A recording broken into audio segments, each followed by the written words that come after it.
Good morning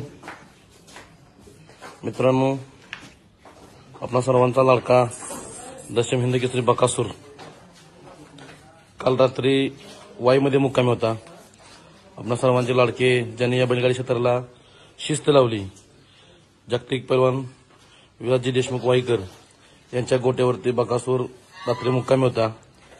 आणि तुम्हा सगळ्यांचा लाडका बकासूर आज भोईंज मैदानामध्ये आपल्या सर्वांना प्रथम दिसणार आहे। एक नवीन चेहरा आज आपल्याला या ठिकाणी पाहायला मिळणार आहे बकासूर बरोबर।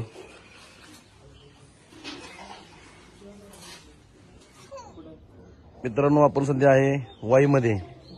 आपण बघू शकता जागतिक विजेता पैलवान विलासजी देशमुख वाईकर यांच्या आपण गोट्यावरती आहे। बकासूर रात्री इथंच मुक्कामी होता। आपल्या बरोबर आहेत शिवा घाटे, प्रसिद्ध बैलगाडी मालक आणि आमचे सहकारी मित्र आहेत। शिवा, काय सांगाल, ज्या बैलाला या बैलगाडी क्षेत्रामध्ये देव मानलं जातं असा बकासूर तुमच्या दावणीला मुक्कामी आहे, काय सांगाल?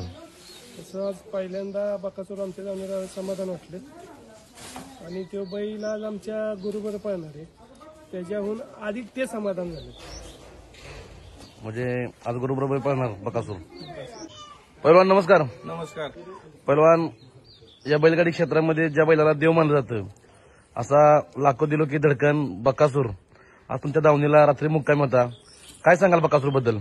नाही, कारण की बरीच वर्षाची इच्छा होती आणि या बैलगाडी क्षेत्रात ज्यानं नावलौकिक मिळवलं, आज महाराष्ट्रात नाही, भारतात नाही तर तब्बल 14 देशात ज्या बैलाची ख्याती आहे असा देवाचा देव बकासूर आमच्या दावणीला आला, ह्यातच आम्हाला गुलाल मिळाल्यासारखं आहे।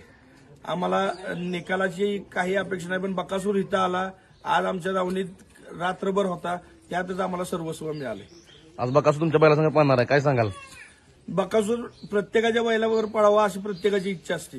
आमची अनेक दिवसांची इच्छा होती, पण मी गेले 15 दिवसापूर्वी संतोष मामांना सांगितलं होतं आणि मामांनी एका शब्दावर मला सांगितलं की पैलवान, तुमचे बरेच वेळा फोन आलेत, पण ह्यावेळी तुम्हाला 100% आम्ही बैल देतो।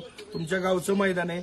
खरं तर गेल्या महिन्यात 18 तारखेला जे मैदान झालं ते मैदान 20 तारखेला होणार होतं आणि त्याच मैदानाला बकासूर येणार होता, पण ते मैदान आम्ही आमचे जननायक आमदार मकरंदाबा पाटील यांचं काही संभाजीनगरला शिबिर निघालं पक्षाचं, राष्ट्रवादी पक्षाचं, त्या पक्षाच्या शिबिरासाठी ते गेल्यामुळं ते मैदान 20चं 18 तारखेला घेण्यात आलं।